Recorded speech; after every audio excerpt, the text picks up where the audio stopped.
I am here with the mayor of Haverstraw, Mayor Michael Kohut, and we're standing outside here at the beautiful harbors at Haverstraw on the banks of the Hudson River, and just wanted to get some information about the mayor himself and kind of find out about himself. So Mayor Mike, just tell us briefly about yourself, where you grew up, some of your background in Rockland.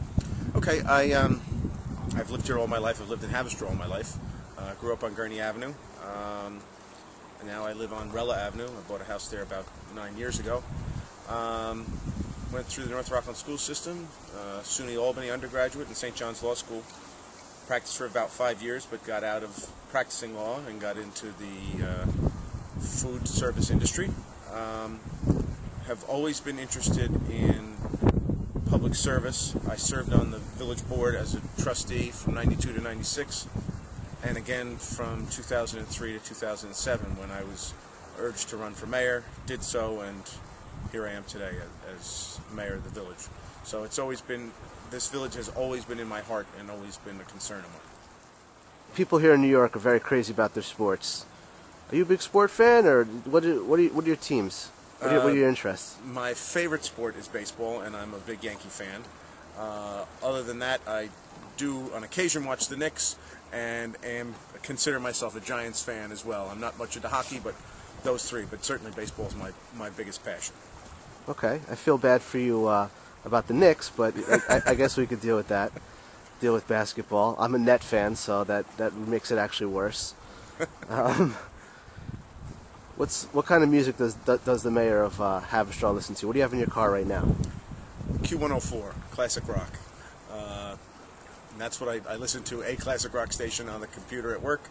Occasionally I'll switch it to classical or jazz, but probably 75% of the time it's classic rock. So you kind of briefly talked about kind of your political upbringings and how you eventually became the mayor of Haverstraw. So when you first started out, or when you first became a trustee, or however you want to look at it, did you ever see yourself becoming the mayor of Haverstraw? Not really. I started coming to village board meetings back in the late 80s, basically to complain about politicians who didn't take down their campaign signs and how they were littering the landscape. And I came to a meeting to complain about that, and then I was sort of interested and started attending the meetings and getting more involved on various committees, helping out where I could. And then I decided to take the plunge and see what I could do as a very young voice at the time. I think I was 25 when I was elected trustee the first time. And again, just wanting to see how I could serve my community best. One thing I've always heard, being in Rockland for a while, people always say, "Oh yeah, Haverstraw, that's the next Nyack," you know, and it's definitely nice. It's definitely a nice catchphrase. But do you agree with it, or do you think the Haverstraw could be different, or what are they trying to say there?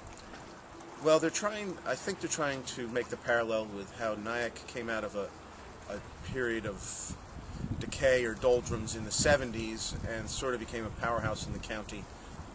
And to that extent, I hope we do the same. We are quite a bit different. Most specifically, we're sort of tucked up in the northern corner of the county, whereas Nyack's sort of at the crossroads. Even though they hug the river, they're sort of at the crossroads of the county and have much better access via the thruway and the parkway and stuff. So we have our differences. We have a much more spectacular waterfront that we need to develop and be our calling card, so to speak. Our downtowns are very similar in a lot of ways, and we hope to have the success that Nyack had, although some of that has been lost of late. And so we sort of have to find a different niche, because Nyack had the antiques, which brought it back, but now the antiques business has sort of changed to a web-based kind of thing. So Nyack is sort of searching for its own spot, and we have to create something slightly different so that we can get people coming here.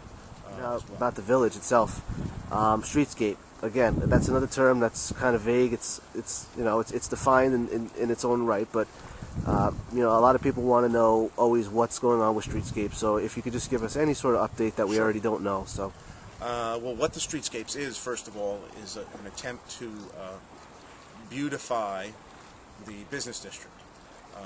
New sidewalks, balanced sidewalks that are wide enough to have tables for the restaurants, etc.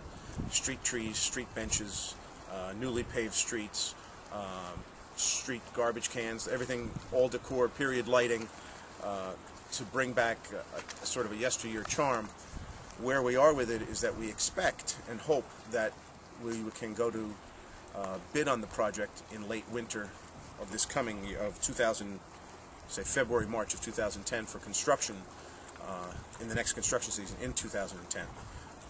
It'll probably be a year to a year plus of construction in the various phases, but we're hopeful to start it in 2010, definitely.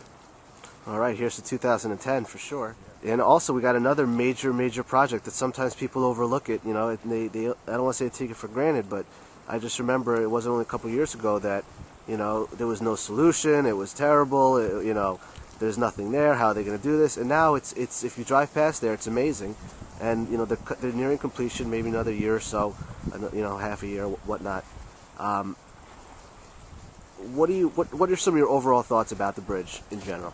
Well, the Short Clove Road overpass will be a major change for this village, both in appearance and because it's an imposing edifice. If anybody takes a ride down there, they'll see how much it's changed the landscape there now.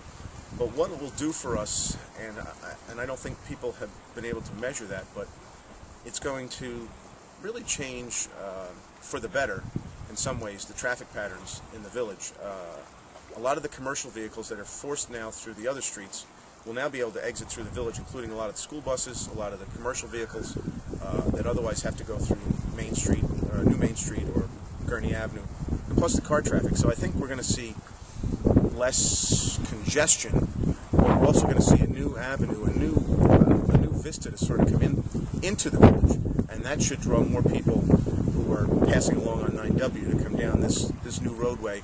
They'll be able to see the harbors, they'll be able to see the downtown as they're coming across this new road, and it'll lead to, I think it'll lead to increased traffic, positive traffic, in the sense of people coming in to explore the village. So in addition to taking out commercial traffic, it'll be, hopefully it'll increase the tourist traffic into the village. Great. Well, thank you very much. You're quite welcome. Appreciate your time. Absolutely. And we'll catch you next time. All right, Adam.